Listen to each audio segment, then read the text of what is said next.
आइए बच्चों, देखते हैं नीट की एनालिसिस। मैं आप लोगों को आज बताऊंगा कि फिजिक्स में क्या चीज़ इंपॉर्टेंट है। नीट आपका जो आने वाला है अब एग्ज़ाम 2021 के लिए, तो ये जानना ज़रूरी है कि किन टॉपिक्स पे हमें स्ट्रेस देना है, किन टॉपिक्स को हमें पढ़ना है, किन टॉपिक्स पे हमें ज़्यादा ध्यान देना है, किन टॉपिक्स को हमें फर्स्ट प्रायोरिटी पे रखना है और किन को हमें बाद में कवर करना है। तो सबसे पहले देख लेते हैं कि ट्रेंड क्या है। ट्रेंड अगर मुझे पता होगा बच्चों कि क्या ट्रेंड है एग्जाम का, कहाँ से ज़्यादा पूछा जाता है, तो मेरे को सॉल्व करने में या फिर इस चीज़ को डिसाइड करने में ज़्यादा आसानी होगी। तो सबसे पहले देखते हैं कि भाई फिजिक्स को देखते हैं। तो फिजिक्स में 2017 के पेपर में क्लास 11th में से कितना पूछा गया, क्लास 12th में से कितना पूछा गया, कितने 45 क्वेश्चंस में से कितने क्लास 11th के थे। तो आप देखिए ध्यान से, 19 क्वेश्चन क्लास 11th के थे और 26 क्वेश्चन आपको देखने को मिलते हैं क्लास 12th के, जिसमें से 104 नंबर का आपका 180 में से 104 नंबर का आपका पूछा गया है क्लास 12 का और बाकी 76 मार्क्स का है क्लास 11 का। तो डेफिनेटली यहाँ से ऑब्जर्वेशन हमें बनता है कि क्लास 12 का इंपॉर्टेंट है। अब क्लास 12 में से किस टॉपिक्स को ज़्यादा आप देखिए वेटेज मिली हुई है, तो यहाँ देख लेते हैं। हमें देखने को मिलता है इलेक्ट्रोडायनेमिक्स। ओके, इलेक्ट्रोडायनेमिक्स के 10 क्वेश्चंस डायरेक्ट 40 नंबर का, 180 में से 40 नंबर का सीधे पूछा हुआ है। After that modern physics, another class 12 की बात कर रहा हूँ, तो 18 क्वेश्चंस यहाँ हो जाते हैं और डायरेक्ट 32 का पूछा गया है। इसके बाद आप देखें तो ऑप्टिक्स के 5 क्वेश्चंस, तो आपके electrodynamics, optics and modern physics में से देखिए काफ़ी पूछा गया, 8 5 13 23 क्वेश्चंस तो यही हो गए हैं। इधर फिर आपको और देखने को मिलते हैं मैकेनिक्स। तो मैं एक बात ऑब्जर्व कर रहा हूँ कि अगर मैं नंबर ऑफ क्वेश्चंस देखूँ तो इलेक्ट्रोडायनेमिक्स के ज़्यादा है, आपके मॉडर्न फिजिक्स के ज़्यादा है और मैकेनिक्स के काफ़ी ज़्यादा है। बाकी हीट एंड थर्मोडायनेमिक्स से 5 क्वेश्चन है और एसएचएम एंड वेव से आपके 4 क्वेश्चन है। तो डेफिनेटली हमारा जो वेटेज है mechanics, electrodynamics, modern physics, mechanics, तो इनसे काफ़ी पेपर में सेक्शन कवर किया गया है। आप देख सकते हैं कि काफ़ी ये 3 चीज़ें, तो इन 3 चीज़ों के बारे में हमने जाना। तो अब देखिए इलेक्ट्रोडायनेमिक्स में 10 क्वेश्चंस किस किस टॉपिक से पूछे। कैपेसिटेंस से 1 आया है, करंट इलेक्ट्रिसिटी से 2 आए, आपकी इलेक्ट्रोमैग्नेटिक फील्ड से 3 आए, इलेक्ट्रोमैग्नेटिक इंडक्शन से 2 आए। दोनों रिलेटेड टॉपिक है, दोनों एक दूसरे से रिलेटेड है। देखिए 5 नंबर का मैं कहूँगा मैग्नेटिज्म से पूछा गया। इलेक्ट्रोस्टैटिक्स से 2 मार्क्स का आया। Heat and thermodynamics, heat transfer और केटीजी एंड के 5 क्वेश्चन देखने को मिलते हैं यहाँ पे। मैकेनिक्स देखिए, circular motion, elasticity, viscosity, fluid mechanics, या कुल मिला के कहूँ फ्लूइड मैकेनिक्स, और आपका यहाँ पर ग्रेविटेशन से 2 क्वेश्चन, फिर laws of motion, rectilinear motion, rigid body dynamics, तो आपका यहाँ पर आपको देखने को मिलते हैं ज़्यादा। एंड यूनिट एंड डायमेंशन से बेसिकली एक क्वेश्चन आया ही आया है और हर साल आता है। वर्क पावर एनर्जी का एक क्वेश्चन। तो आप देखिए ये जितने भी टॉपिक्स हैं आपके, काइनेमेटिक्स हो गया, अगर एनएलएम हो गया, वेक्टर्स हो गया, या मैं कहूँ वर्क पावर एनर्जी हो गया, रिजिड बॉडी डायनेमिक्स हो गया, ये एक दूसरे से रिलेटेबल हैं, एक दूसरे से एक लिंक रखते हैं। तो डेफिनेटली मैकेनिक्स अगर आपकी अच्छी है तो आप इस पेपर में अच्छा ग्रो करते हैं, आप अच्छे मार्क्स लाते हैं डेफिनेटली। तो मॉडर्न फिजिक्स में से आप देखिए, मॉडर्न इलेक्ट्रोमैग्नेटिक कम्युनिकेशन से 1 पूछा गया है। कम्युनिकेशन में कोई ज़्यादा टफ तो नहीं बनता। मॉडर्न फिजिक्स से 3 और न्यूक्लियर फिजिक्स से आपके 3 देखने को मिलते हैं। माफ़ कीजिएगा, सेमीकंडक्टर से आपके 3 आए हैं। सेमीकंडक्टर में बच्चों गेट, आपका ट्रांजिस्टर, बीजेटी, इनसे पूछे जाते हैं। अब ज्योमेट्रिकल ऑप्टिक्स से 2 क्वेश्चन और वेव ऑप्टिक्स से 3 है। तो वेव ऑप्टिक्स के तो क्वेश्चंस ज़्यादा इसमें डेप्थ में जाने की, नीट के पर्पज से मैं कह रहा ज़्यादा डेप्थ में जाने की ज़रूरत नहीं होती है, नहीं होती है, इस बात को याद रखिएगा। एसएचएम एंड साउंड वेव की बात करते हैं तो साउंड वेव से 2 क्वेश्चन है और एसएचएम से 2 क्वेश्चन है। तो आपको यहाँ पे ट्रेंड में समझाऊँ, कंक्लूड हमने किया कि हमारे लिए इंपॉर्टेंट जो है मैकेनिक्स है, हमारे लिए इंपॉर्टेंट आपके इलेक्ट्रोडायनेमिक्स है, हमारे लिए इंपॉर्टेंट आपकी मॉडर्न फिजिक्स है। तो देखिए इन सब का वेटेज ज़्यादा है, तो ये एक बात यहाँ पर हमें देखने को मिलती है। आगे बढ़ते हैं। नीट 2018 अगेन ऑब्जर्व करते हैं कि भाई क्लास 11 के कितने क्वेश्चन है, क्लास 12 के कितने क्वेश्चन है। तो क्लास 11 में आप देखिए 20 क्वेश्चंस पूछे गए, यानी कि टोटल 80 मार्क्स का पूछा गया। क्लास 12 के 25 क्वेश्चन, 25 क्वेश्चन। दोस्तों याद रखिएगा, अगर आपकी मैकेनिक्स अच्छी है तो आपको इलेक्ट्रोडायनेमिक्स के क्वेश्चन करने में भी हेल्प मिलेगी। तो आपको अपनी मैकेनिक्स यानी कि क्लास 11 का पोर्शन अच्छा रखना है। क्लास 11th में अगर आपको रिलेटिव वेलोसिटी कंसेप्ट आता है, सवाल देख के होंगे। रिलेटिव वेलोसिटी कंसेप्ट अगर आता है बच्चों तो आपके सवाल देख के होंगे, जैसे हिंदी में आपेक्षिक वेग का भी सिद्धांत कहते हैं। देख के 10 सेकंड में कैसे करें, एवरेज वेलोसिटी या औसत वेग के सवाल कैसे करें, 10 सेकंड में कैसे करें, सब अच्छा होगा। तो आपको मैकेनिक्स सबको अपनी अच्छी बना के चलनी ही चलनी है, अदरवाइज आपको प्रॉब्लम होगी। इलेक्ट्रोस्टैटिक्स में वेक्टर्स का इस्तेमाल बहुत होता है कि फील्ड कैसे निकालें, फोर्स कैसे निकालें, या एसएचएम का वेस्ट क्वेश्चन आ गया।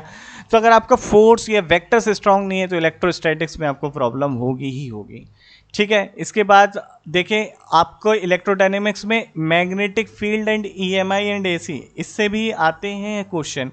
तो आपका अगर मैग्नेटिज्म अच्छा है तो डेफिनेटली ये दो टॉपिक अपने आप ऑटोमेटिकली अच्छे हो जाते हैं, और एसी छोटा सा टॉपिक है जो ज़्यादा डिफिकल्टी नहीं देता है। तो मैं आपको फिर से कह रहा हूँ कि mechanics, electrodynamics and modern physics important है। आइए देखते हैं 2018 में किस टॉपिक से कितने क्वेश्चन आए।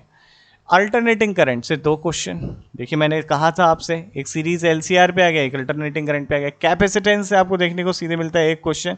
Centre of mass mechanics another mechanics, conservation of linear momentum mechanics, circular motion mechanics, kinematics of circular motion, current electricity, basic circuit वाले क्वेश्चंस। और देखिए उसमें से भी किस में पूछा, इंस्ट्रूमेंट्स। तो अगर आपकी एनसीईआरटी अच्छे से तैयार है, ध्यान रखिएगा एनसीईआरटी, मैं फिर से कह रहा हूँ एनसीईआरटी नीट के लिए मस्ट है।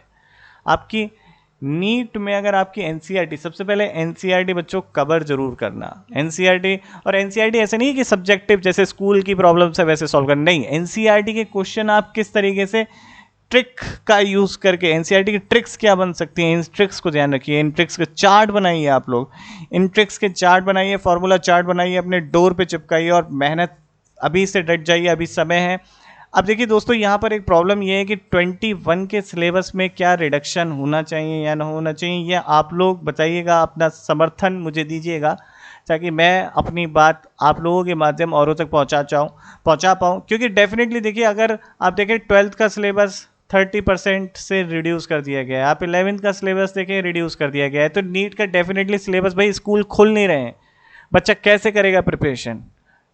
हर किसी को ये अपॉर्चुनिटी नहीं है ना ऑनलाइन की, हर जगह नेटवर्क नहीं है इंडिया में, तो इक्वालिटी कहाँ रही हमारी, हर किसी के पास सोर्सेज नहीं है, कहाँ रही इक्वालिटी, कहाँ इक्वल हम कह सकते हैं कि हाँ इक्वल रहा चीज़ें। तो इसलिए मेरे को लगता है कि ये सिलेबस रिडक्शन होना चाहिए। तो आगे की बात करते हैं, तो इलेक्ट्रोस्टैटिक्स से आप देखिएगा, इलेक्ट्रोस्टैटिक्स से 2 question direct, again इलेक्ट्रोपोटेंशियल, Gauss law, basic चीज़ें हैं।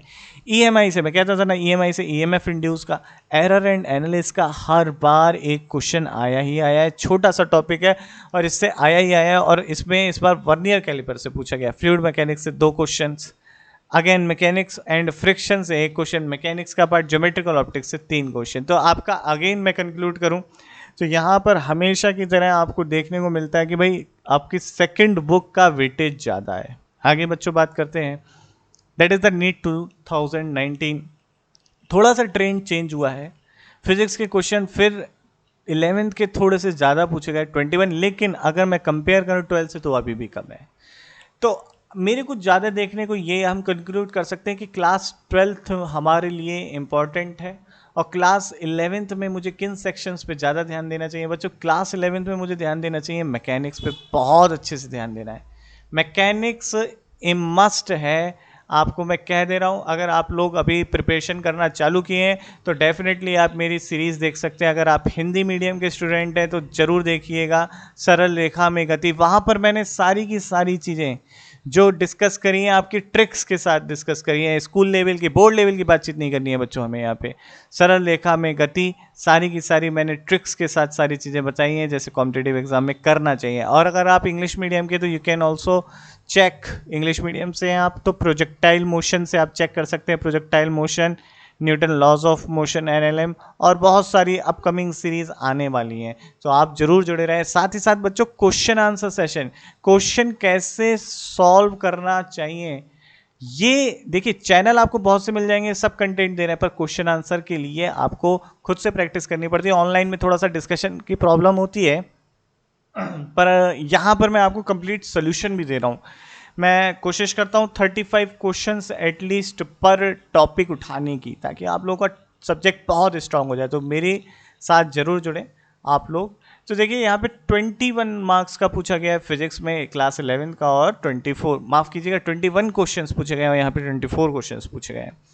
देखिए अल्टरनेटिंग करंट फिर से एक, कैपेसिटेंस फिर से एक, सेंटर ऑफ मास मैकेनिक्स आ गया, सर्कुलर मोशन मैकेनिक्स। तो ये देखिए ये सारे टॉपिक्स रिपीटिव है, कहीं ना कहीं सारे के सारे टॉपिक्स रिपीटिव है, तो आपको देखने को मिलता है ये रिपीटेशन है, एग्जिस्ट करता है।